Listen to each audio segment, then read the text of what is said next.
सर्वप्रथम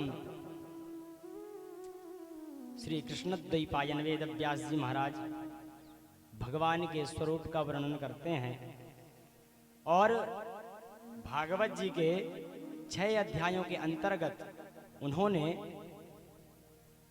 श्रीमद् भागवत महापुराण की महात्म्य का वर्णन किया है। महात्म्य अर्थात महिमा। महिमा का क्यों किया है? सर्वप्रथम आप किसी व्यक्ति से मिलते हैं नए, तो आप उसके बारे में कुछ नहीं जानते हैं। आप धीरे धीरे उनसे हाय हेलो हुई, फिर चाय पे बुला लिया, फिर खाने पे बुला लिया, धीरे धीरे घनिष्ठता हो गई। फिर क्या हो गया? तुलसीदास जी भी लिखते हैं, जाने बिनु होई नहीं प्रीति, बिनु प्रतीति होई नहीं प्रीति। आप किसी को जानते नहीं हैं तो उसके प्रति आपकी प्रीति प्रेम नहीं बढ़ता।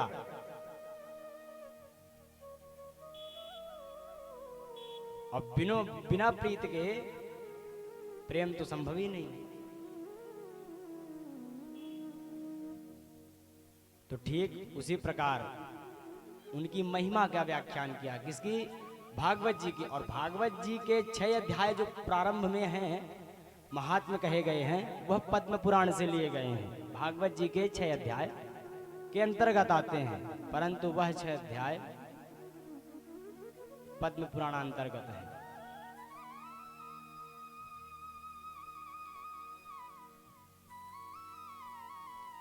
महात्म्य में पहले क्या बताया? स्वरूप बताया। सच्चिदानंद रूपाय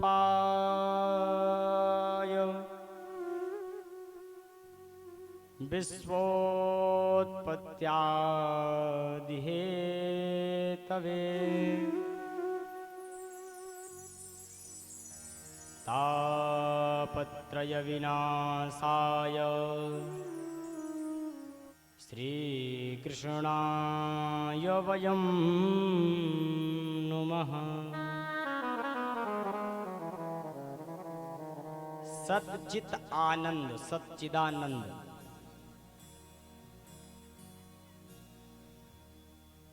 सत धन, चित धन, आनंद धन।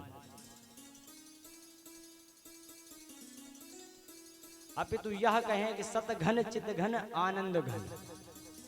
घन आप भी जानते हैं, अगर घना घना कोई चीज हो तो वहां जैसे कहते हैं ना, पैर रखने की भी जगह नहीं है। ठीक प्रभु का स्वरूप भी वैसा ही है। इतना सत्य है कि वहां असत्य का जाना संभव ही नहीं है।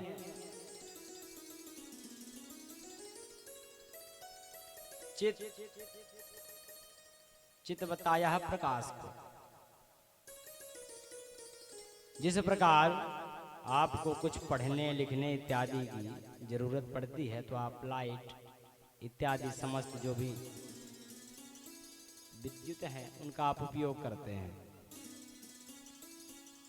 परंतु हमारे ठाकुर जी को प्रकाश की भी जरूरत नहीं है। समस्त संसार को अपने प्रकाश से प्रकाशमान कर रहे हैं।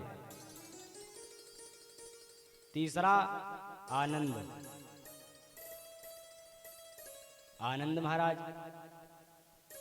आनंद इसे थोड़ी कहते हैं कि अच्छा अच्छा पकवान मिल गया खाने को, पेट भर के खाया और पेट पर हाथ घुमा के बोला आनंद आ गया। आनंद अंदर की वस्तु है महाराज, इंद्रियों के भोग की वस्तु नहीं है।